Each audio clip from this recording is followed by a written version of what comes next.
Assalamualaikum warahmatullahi wabarakatuh. Kembali lagi bersama saya di channel Rifki Putra Riyadi. Perkenalkan, saya dari kelas 22A atau 2022A jurusan Pendidikan Bahasa Sastra Indonesia. Di sini saya akan menjelaskan kembali tentang teori sastra, yaitu tepatnya bagian-bagian dari teori sastra, yaitu teori sosiologi sastra, yang dimana akan saya jelaskan pengertiannya, lalu bagaimana penerapan teori sosiologi sastra itu, serta contoh objek penerapannya pada karya sastra. Baiklah, untuk tidak berlama-lama, mari kita ke videonya.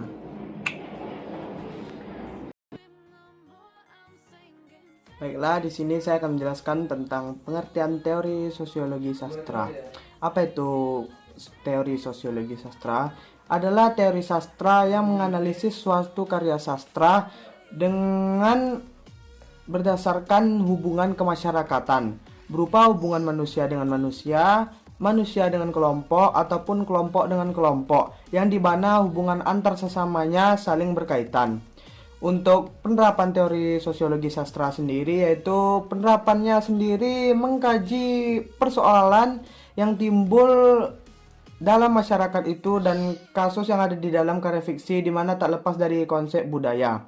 Untuk contoh objek karya sastranya yang akan kita teliti menggunakan teori sosiologi sastra, saya mengambil salah satu contoh novel, yaitu novel yang berjudul Suti, karya Sapardi Djoko Damono. Di dalam itu kita akan mengkaji beberapa kajian mengenai teori sosiologi sastra. Di situ ada hubungan kerjasama, persaingan, dan juga konflik. Baiklah, langsung saja, ini dia. Baiklah, teori sosiologi pada novel Suti karya Sapardi Djoko Damono. Yang pertama kita ketahui yaitu sinopsis dalam ceritanya. Suti adalah seorang perempuan yang dengan enteng tetapi tegar menyaksikan dan menghayati proses perubahan masyarakat pramodern ke modern yang dijalaninya ketika bergerak dari sebuah kampung pinggir kota ke tengah-tengah kota besar. Lalu untuk hubungan sosiologi novel Suti karya Sapardi Djoko Damono, yang pertama yaitu ada kerjasama. Kerjasama merupakan bentuk interaksi sosial yang pokok. Bentuk pola-pola kerjasama dapat dijumpai pada semua antar individu dan kelompok manusia. Pada novel Suti sendiri dapat dilihat pada paragraf yang ini. Dalam kutipan tersebut terdapat pola interaksi yang terjalin antara keluarga sastro dengan warga desa Tungkai. Bisa dibilang hubungan ini yaitu kelompok dengan kelompok. Pola interaksi kerjasama tersebut terbangun setelah keluarga sastro yang awalnya berasal dari desa Ngadijayan pindah dan menetap menjadi warga desa Tungkai. Sebagai penduduk baru di desa Tungkai, keluarga sastro dengan terbuka mempersilahkan sumurnya untuk digunakan bersama dengan masyarakat desa Tungkai, di mana ini merupakan hubungan kelompok dengan kelompok, yaitu keluarga sastro dengan para warga desa. Yang kedua yaitu ada hubungan persaingan. Persaingan adalah suatu proses sosial yang melibatkan manusia dengan manusia atau kelompok dengan kelompok, yang dimana berusaha mengalahkan pihak lain tanpa menggunakan ancaman maupun kekerasan. Tujuan dari persaingan ini adalah mencapai sesuatu yang lebih daripada yang lainnya, baik itu dalam bentuk harta, benda, maupun dalam bentuk popularitas. Pada novel ini sendiri terdapat pada paragraf yang ini, di mana bisa kita lihat di situ terdapat persaingan manusia dengan manusia, di mana persaingan ini terjadi karena hubungan ayah dengan anak yang terjalin di antara mereka memang tidak berjalan dengan baik. Pak Sastro yang berkedudukan sebagai ayahnya selalu ingin menunjukkan dominasinya sebagai kepala keluarga agar dapat membimbing keluarganya ke arah yang lebih baik, dan tidak ingin anak-anaknya mengikuti rekam jelek masa lalunya yang terbilang nakal atau berandal. Tetapi di sisi lain, sikap Dewo anaknya yaitu yang keras kepala juga tidak pernah bisa mengalah dan menghormati Pak Sastro sebagai ayahnya. Interaksi persaingan antara Dewo dan Pak Sastro dalam hal pelampiasan amarah. Hal itu terjadi karena pembawaan sikap kedua tokoh tersebut yang sama-sama tidak ingin mengalah dan keras kepala. Dewa yang dikenal dalam cerita sebagai tokoh yang tidak malu untuk membantah apabila dia merasa di posisi benar, sudah pasti akan selalu mengedepankan prinsipnya di hadapan siapapun, sekalipun itu ayahnya sendiri.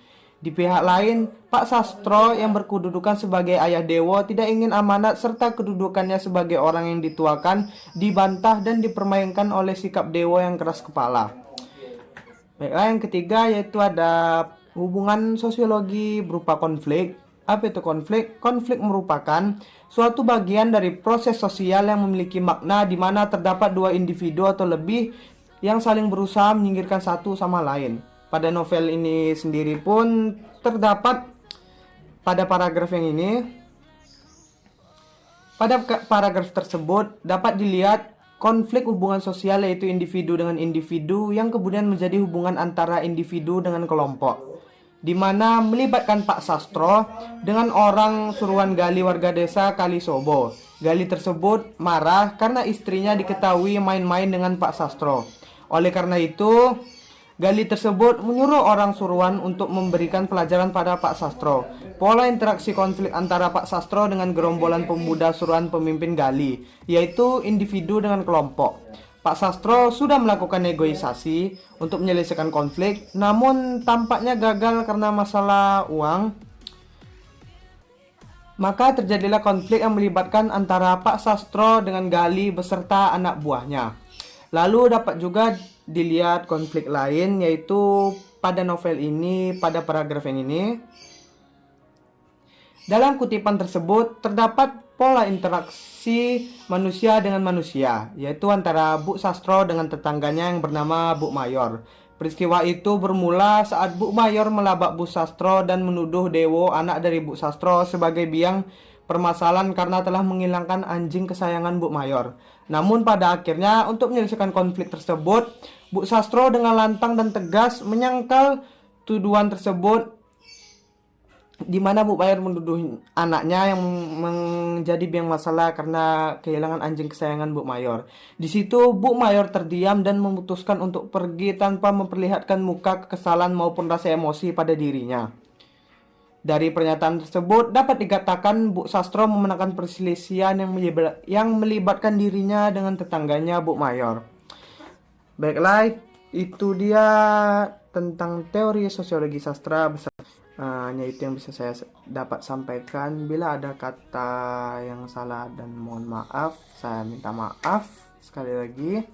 Semoga ilmu ini dapat bermanfaat dan menjadi amal jariah untuk kita semua. Jika kalian suka videonya, silakan subscribe, like, dan komen, serta share ke teman-teman kalian agar ilmu ini dapat menjadi wawasan bagi semua orang.